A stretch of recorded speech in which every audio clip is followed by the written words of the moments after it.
សួស្តីពុកម៉ែបងប្អូនទាំងអស់គ្នាហ្នឹងហើយថ្ងៃនេះយើងមករៀនពីមុខងារខ្លះនៅលើកម្មវិធី PowerPoint ដើម្បីយើងធ្វើ slide បានហ្នឹងហើយយើងមកស្គាល់មុខងារខ្លះនៅក្នុង PowerPoint យើងអស់គ្នាជាដំបូងយើងចូលមក PowerPoint យើងចូលមកហ្នឹងហើយកន្លែងនេះគឺជាដំបូងអ្នកទាំងអស់គ្នាបើកមកគឺវានឹង load ផ្ទាំង home បែបនេះហើយសម្រាប់ដែលយើងចង់ធ្វើ slide បានកន្លែងនេះយើងចុចកន្លែង presentation នេះកន្លែងនេះគឺកន្លែងដែលយើងបង្កើត slide ដោយខ្លួនឯងហើយកន្លែងនេះគឺកន្លែងពាក្យថា new នេះបានន័យថាថ្មីហើយកន្លែងនេះយើង open file ដែលយើងធ្លាប់ធ្វើពីមុនមកហ្នឹងហើយបើយើងមិនទាន់បានធ្លាប់ធ្វើទេអ្នកនរគ្នាចុចមកលើពាក្យ blank presentation នេះអ្នកនរគ្នាចុចពីលើហ្នឹងមកហ្នឹងហើយលោតមកដល់កន្លែងនេះអ្នកទាំងអស់គ្នានឹងឃើញហើយ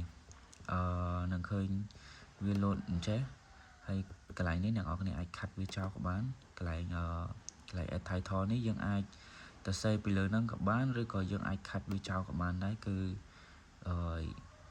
ស្រេចឲ្យអ្នកទាំងអស់គ្នាទេហ្នឹងហើយយើងចុចខាត់វាមកនេះយើងខាត់បានទាំងអស់ហើយចាំតិចកន្លែងអ្នកនរគ្នាឃើញពាក្យថា new slide នេះអ្នកនរគ្នាចង់បានទំហំឬក៏ mode យើងចង់បាន mode បែបណានេះយើងអាចកំណត់បានអូខេនេះបើយើងចង់បានសសុទ្ធគឺយើងអាចដាក់សសុទ្ធបានហ្នឹងហើយកន្លែងinsert នេះវាមានច្រើនoption អញ្ចឹងយើងមើលមកកន្លែងនេះគេដាក់ថា new slide អញ្ចឹងបានន័យថាយើង add slide យើងចង់បន្ថែម slide យើងឧទាហរណ៍ថា slide ទី1 slide ទី2យើងធ្វើពេញហើយអញ្ចឹងយើងចង់បន្ថែម slide អ្នកនរគ្នាគ្រាន់តែចុចពីលើពាក្យថា new slide ហ្នឹងមកវានឹងចេញផ្ទាំង slide មួយទៀតហើយសម្រាប់ picture នេះវាសំខាន់ដែរនៅពេលដែលយើងចង់ធ្វើ slide មួយអ្នកនរគ្នាចង់ដាក់រូបឬក៏ដាក់ជាក្រុមឧទាហរណ៍ទៅធ្វើជា assignment team យើងអីចឹងណាអញ្ចឹងអ្នកនរគ្នាគ្រាន់តែsave រូបនៅក្នុងចូលក្នុងកុំព្យូទ័រយើងមកហ្នឹងហើយបន្ទាប់មកអ្នកនរគ្នាចុចពាក្យថា this device ហ្នឹងហើយវានឹង load មកផ្ទាំងឲ្យយើងជ្រើសរើសរូបអ្នកនរគ្នាចង់ដាក់រូបអីក៏បានដែរហើយនេះខ្ញុំគ្រាន់តែឧទាហរណ៍ទេហើយសម្រាប់save កន្លែង save នេះគឺយើងដាក់បានច្រើនគឺវាមានមុខងារវាមាន style ក្បាច់វាច្រើនអ្នកនរគ្នាអាចរើសជា slide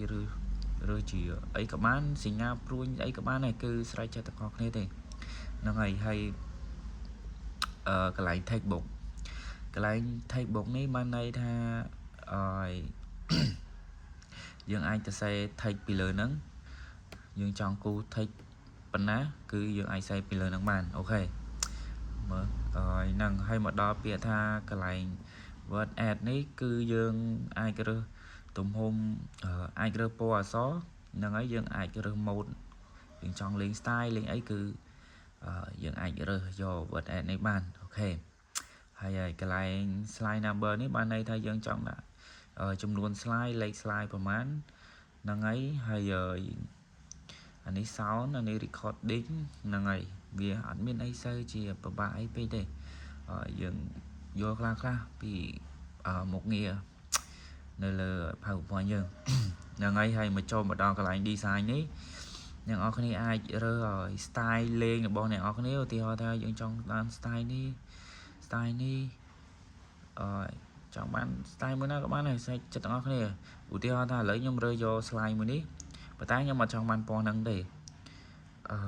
ខ្ញុំអត់ចង់បានពណ៌ហ្នឹងអ្នកនរគ្នាមើលមកម៉ៅខ្ញុំនេះខ្ញុំចុចពីលើនេះមកវាឲ្យយើងរើសពាក្យ color យើងចង់បាន color អី style អីគឺយើងអាចលេងបានដោយសេរីយើងចង់ដាក់អីគឺតាមចំណង់ចំណូលចិត្តអ្នកនរគ្នាហើយកន្លែង front នេះបានន័យថាយើងចង់បានអក្សរបែបម៉េចអីបែបម៉េចគឺអាចដូរនៅក្នុងនេះបានហើយកន្លែង effect នេះបានន័យថាដូចជា dương trong lên một slide nắng lên bị quay một năm bị lơ cho crom từ lơ cứ xongรับfake slide tầm đồng hay xongรับní cứ background style dương trong ban po khmai po so dương trong format backgroundខ្លួនឯងគឺនៅលើនេះយើងចង់បានពណ៌អីក៏បានដែរនេះយើងចុចពាក្យថា color នេះគឺមានពណ៌ច្រើនណាស់សម្រាប់យើងពេញចិត្តហ្នឹងហើយខ្ញុំ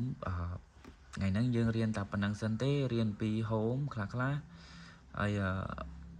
insert ហើយនឹង design អូតែ home មិញគឺខ្ញុំរំលងគឺអត់តាន់បាន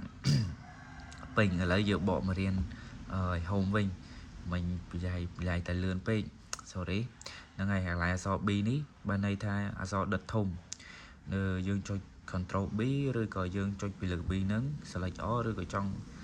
ដាក់មួយគឺអាចដាក់អក្សរធំនៅលើអក្សរ B នេះបានហើយសម្រាប់ E នេះគឺអក្សរផ្ដេកសម្រាប់យើងវាយយើងចង់បានវាយអក្សរផ្ដេកអូខេយើងចុច E នេះដើម្បីផ្ដេកអក្សរយើងហើយសម្រាប់ OI នេះគឺមានបន្ទាត់ពីក្រោម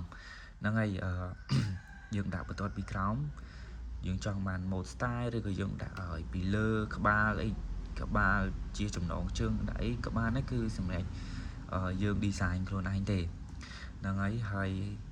អក្សរ I នេះគឺយើងលេង style លេងអីណាហ្នឹងហើយកន្លែងហ្នឹងខ្ញុំមិនសូវជាច្បាស់ដែរនិយាយបន្តិចបន្តួចទេហ្នឹងហើយវីដេអូយើងក៏មានតែប៉ុណ្្នឹងទេចាំទស្សនានៅវីដេអូក្រោយបន្ទាប់ទៀត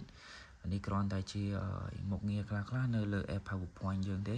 ហ្នឹងហើយអរគុណកុំជួយកុំភ្លេចជួយចុច Subscribe Channel ខ្ញុំមួយផងហើយដើម្បីទទួលបានវីដេអូថ្មីអំពីការធ្វើ slide ធ្វើសរសេរ CV អីហ្នឹងគឺបន្តិចទេខ្ញុំនឹងណែនាំពីការចេះរបស់ខ្ញុំប៉ុន្មានដើម្បីឲ្យបងប្អូនយើងយល់ដឹងខ្លះដែលអ្នកគាត់មិនទាន់ចេះណាហ្នឹងហើយអញ្ចឹងកុំភ្លេចជួយចុច Subscribe Channel ខ្ញុំមួយផងអរគុណបងប្អូនអរគុណ